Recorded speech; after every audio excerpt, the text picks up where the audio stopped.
मोदी जी के सामने अपनी एक समस्या रख रहा हूं। उन्होंने अपना अगला मिशन बताया, जनसंख्या पर रोक लगनी चाहिए और इस पर वह काम करेंगे। देश के हित में, समाज के हित में, राष्ट्र के हित में मोदी जी जो कदम उठा रहे हैं, जनसंख्या पर रोक लगना चाहिए। जनसंख्या बढ़ेगी तो देश उन्नति नहीं कर पाएगा, विकास नहीं कर पाएगा, देश समृद्धशाली नहीं हो पाएगा। मोदी जी इस पर काम कर रहे हैं। मेरी आवाज मोदी जी तक पहुंचा दी जाए, मैं उनसे एक न्याय मांग रहा हूं। पूरे देश में जैनों की जनसंख्या 2.4% होना चाहिए, लेकिन दिनों दिन ये जनसंख्या गिर रही है। 1.2% जैन इस धरती पर है। सोचना है आपसे, मतलब 50 लाख 60 लाख जैन इस अरबों की जनसंख्या में, करोड़ों की जनसंख्या में। मैं मोदी जी से कहना चाहता हूं कि जनसंख्या पर रोक लगाने के लिए जो भी नियम कानून वो बनाए, एक बार इस पुलक सागर की बात का चिंतन करना। बनाने से पहले 40, 50 लाख 60 लाख जैन बचे हैं और यही रफ्तार रही तो आने वाले 20 साल में हिंदुस्तान में 10 लाख जैन बचेंगे। इनका अस्तित्व खतरे में है। आज जैन समाज में 3 बच्चे तो छोड़ो, 2 बच्चे और 1 बच्चे ही बचा है। ध्यान रखना। मैं मोदी जी से निवेदन करूंगा कि आप जो कदम उठा रहे हैं वो साहसिक कदम है, लेकिन कोई भी नीति निर्धारण करने से पहले न्याय और अन्याय का ध्यान जरूर रखना। ध्यान रखना। उन लोगों पे जनसंख्या पर रोक लगाओ जो अनावश्यक रूप से बच्चे पैदा कर रहे हैं। ध्यान रखना। अनावश्यक बच्चे पैदा हो रहे हैं। इस देश की जनसंख्या को बढ़ाने में जैनों का हाथ नहीं है। ध्यान रखना। जैन के हाथ तो एक ही बच्चा है। पढ़ी लिखी समाज है, सभ्य समाज है। ऐसा नहीं है कि और समाज सभ्य नहीं है। इस देश के निर्माण में जितनी और समाजों का हाथ है, जैन समाज का भी अपना हाथ हुआ करता है। ध्यान। जैनों की संख्या घट रही है। क्या एक सा नियम लगेगा सबके लिए? जहां ज्यादा हो रहे हैं उनके लिए भी वही कानून, और जहां एक है वही, फिर तो अन्याय हो जाएगा देश के साथ। हमारा अनावश्यक रूप से बच्चे पैदा हों तो पाबंदी लगाओ, लेकिन यहां तो हमारी समाज के अस्तित्व पर प्रश्न चिन्ह लगाओ। यहां तो हमारी समाज का अस्तित्व खतरे में है।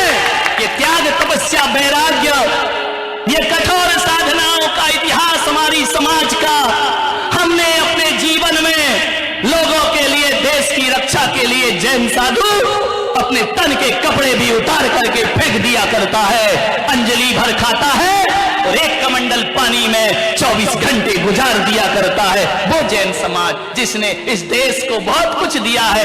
दिया क्या है? ये देश अपना है, हम इस देश के वासी हैं।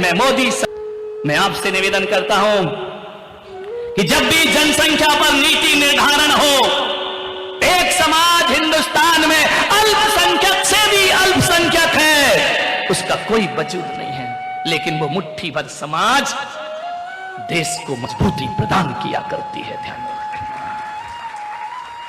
सर्वे हुआ इंडिया टुडे का, हिंदुस्तान में सबसे ज्यादा पढ़ी लिखी बेटियां यदि किसी समाज के पास है तो जैन समाज के पास सबसे ज्यादा पढ़ी लिखी बेटियां हुआ करती है। हिंदुस्तान में मोदी जी ने खुद कहा था जब वह गुजरात के मुख्यमंत्री थे कि देश में सबसे ज्यादा टैक्स देने वाली कोई समाज है तो वह जैन समाज हुआ करती है। ध्यान रखना। सबसे बड़ी दानशील समाज, जो धर्म, समाज, परोपकार के लिए लाखों रुपए दान कर दिया करती है, उस समाज का अस्तित्व खतरे में है। मोदी जी, मैं आपसे कहूंगा कि मैं आपके सामने हमारी समाज का अस्तित्व कैसे बचे, ये प्रश्न एक जैन संत देश के प्रधानमंत्री के सामने रखता है।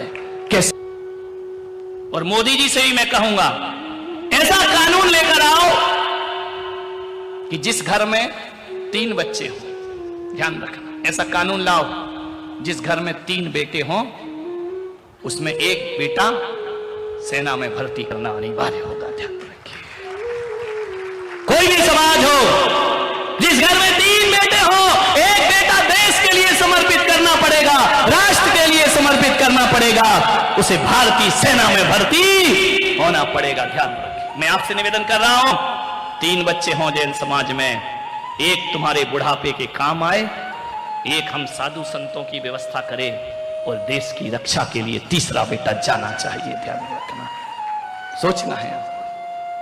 जिस जिस घर में ज्यादा बच्चे हैं, एक बच्चा राष्ट्रभक्ति के लिए सौंपना ही पड़ेगा। ऐसा कानून बनाओ, हमारे देश की सेना मजबूत हो जाएगी, और सेना मजबूत हो गई, दुनिया की ताकत नहीं कि हिंदुस्तान को बुरी नजरों से देख सके। ध्यान रखिए, नारायण श्री कृष्ण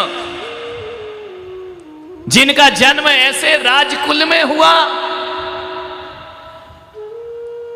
जहां केवल अवतार पुरुष ही जन्म नहीं लिए हैं, वहां तीर्थंकर जैसी आत्मा का भी जन्म होता है। तीर्थंकर का भी जन्म उसी कुल में होता है, नारायण अवतार का भी जन्म उसी कुल में हुआ करता है, बलभद्र का जन्म उसी कुल में हुआ करता है।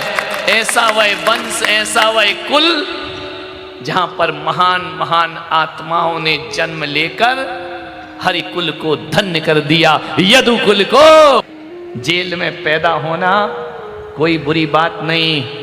मैं पुलक सागर कहता हूं, जेल में पैदा होना बुरी बात नहीं है, जेल में जीना और जेल में मरना बुरी बात हुआ करती है।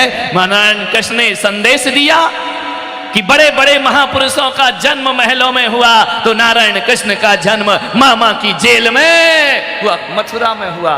नारायण कृष्ण का जन्म जेल में। जेल में पैदा हो जाओ, कोई मत घबराओ, लेकिन सूरत वालों ऐसे काम करना कि जेल में जीना ना पड़े और जेल में मरना। कृष्ण का माखन चुराना याद है, वो माखन चुराते थे, हम भी चोरी करेंगे। माखन चुराना याद है कृष्ण का, लेकिन सुदामा के चिवड़े के बदले किसी का नगर बसाना याद है, किसी का घर बसाना याद है।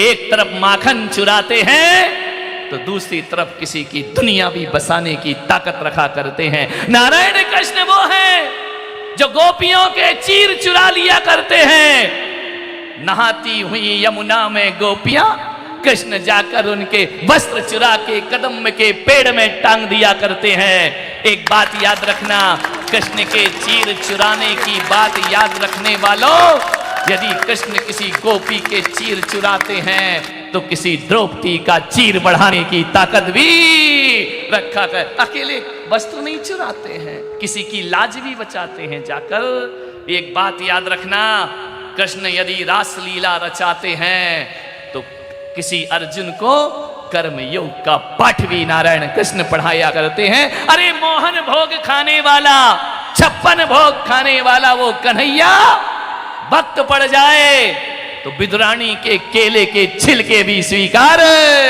अद्भुत जीवन है नारायण कृष्ण का। ऐसा संपूर्ण जीवन कोई महात्मा नहीं जी पाया इस धरती पर। तो बड़ी मजे की बात, प्रकृति का संतुलन देखो।